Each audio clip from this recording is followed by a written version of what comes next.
ang salita'y naging tao at nanirahan sa mundo upang makapisan tayo. Alleluia, Alleluia, Alleluia, Alleluia.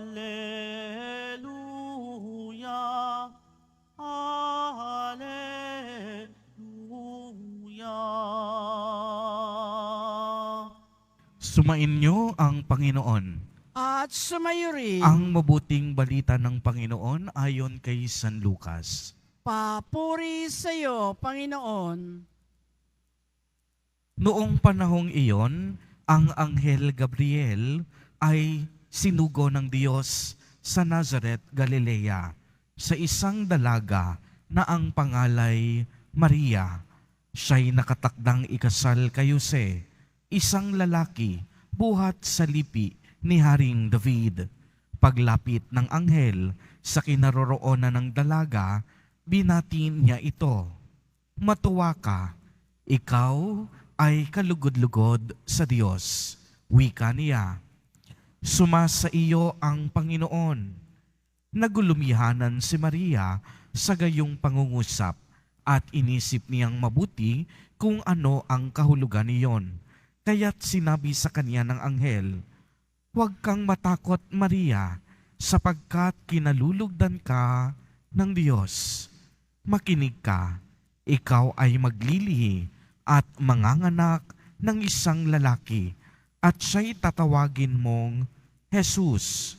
Magiging dakila siya at tatawaging anak ng kataas-taasan. Ibibigay sa kanya ng Panginoong Diyos ang trono ng kaniyang amang si David. Maghahari siya sa angkan ni Jacob magpakailanman, at ang kaniyang paghahari ay walang hanggan. Paanong mangyayari ito? Gayong ako'y dalaga. Tanong ni Maria.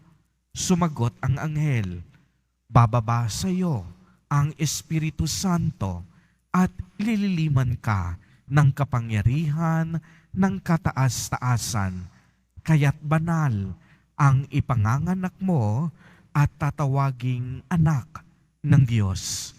Natatandaan mo ang iyong kamag-anak na si Elizabeth?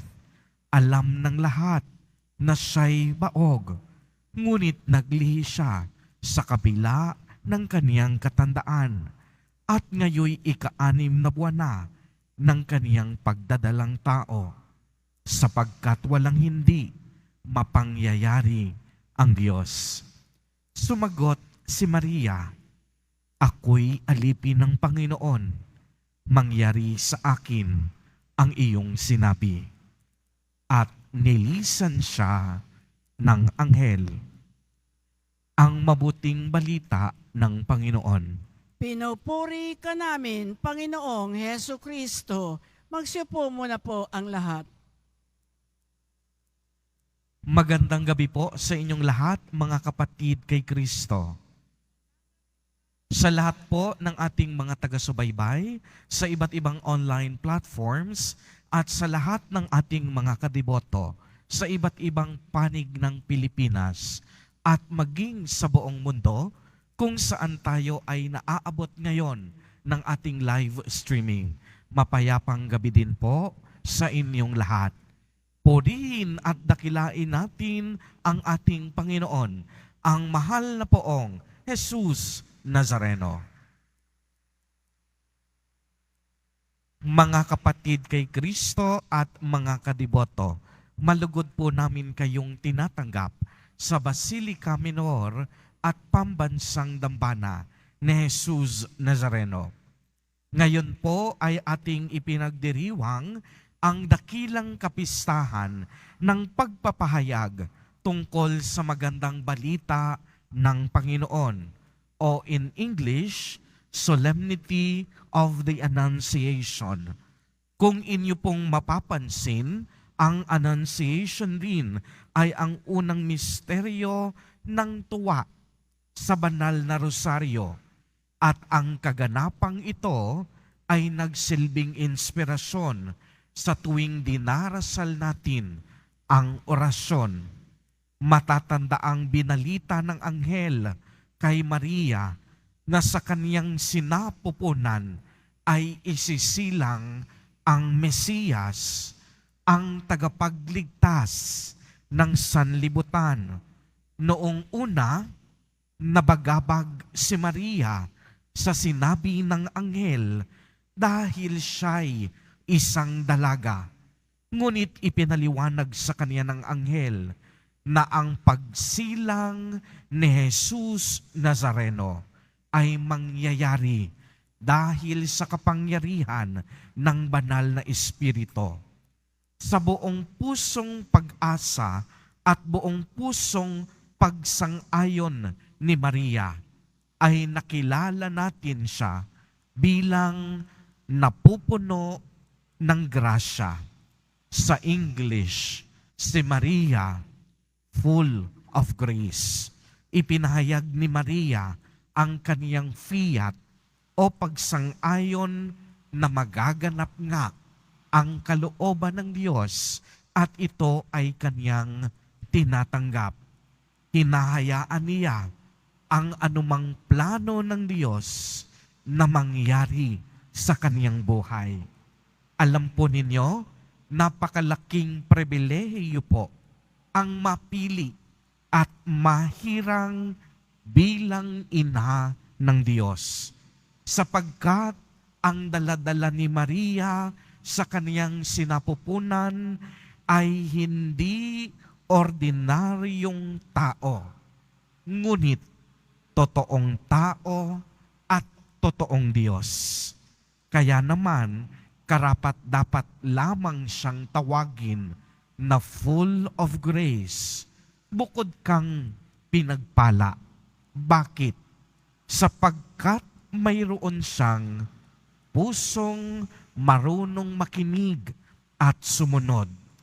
A listening heart, hindi nakapagtatagang ganito na lamang ang respeto at pagkilala na iginagawad nating mga Katoliko kay Maria. Kung ang Diyos nga ay binibigyan siya ng pagpapahalaga at pagkilala, tayo pa kayang mga tao, hindi natin siya bigyan ng pagpapahalaga at pagpaparangal. Napakapalad ni Maria. Alam po ninyo kung bakit? Nahawakan, nakasama, naaruga, nahaplos, at nayakap ni Maria ang Diyos.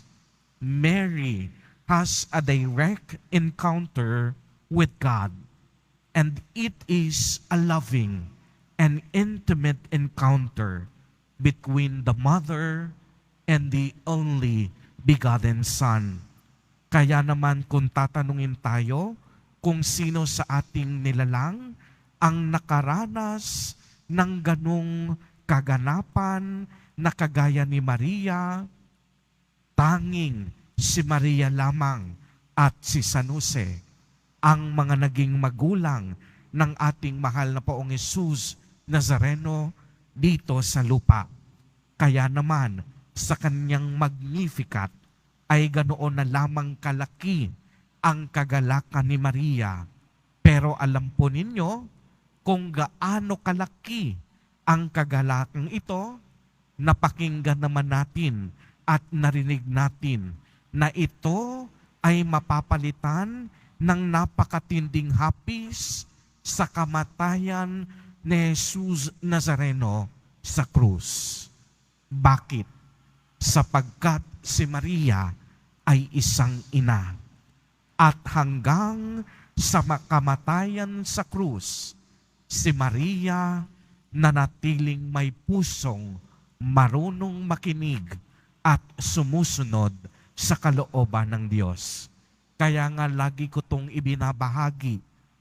Kung inyong tatanungin sa kamatayan ni Jesus, sino doon ang isa sa pinakasugatan? Sino doon ang isa sa pinakanasaktan? hindi ang mga apostol. Dahil ang mga apostol nga nagtago at ipinagkanulupa si Jesus Nazareno.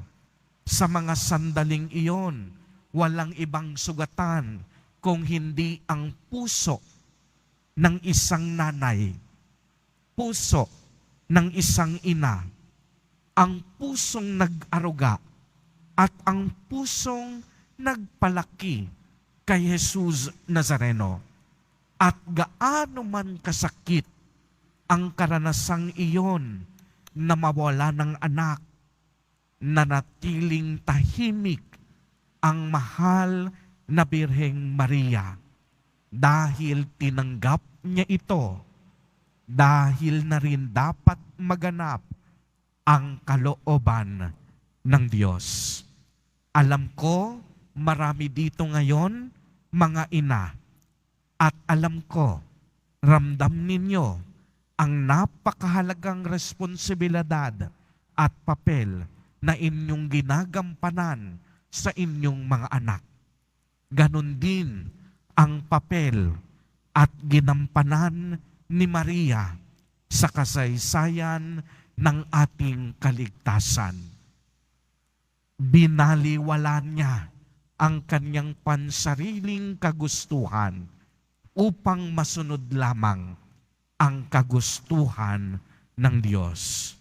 Uulitin ko po, sa lahat ng ito, hindi po katakataka na minamahal, ginagalang, at kinikilala natin si Maria.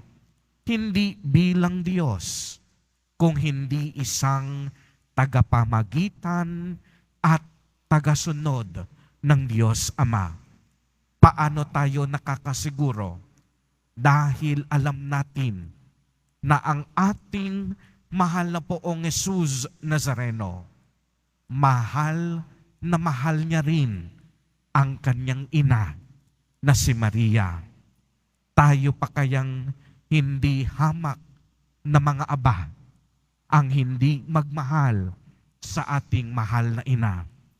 Kaya mga kapatid kay Kristo at mga kadiboto, pinapaalalahanan tayo ngayon sa araw na ito, dalawang mahahalagang bagay. Makinig at tumugon, kagaya ng ginawa ni Maria. Nakikinig ang ating mahal na ina sa paanyaya ng Diyos. Narinig niya ang mensahe ng anghel at tumugon agad siya na walang pag-aalinlangan. Oo, ang sagot ni Maria.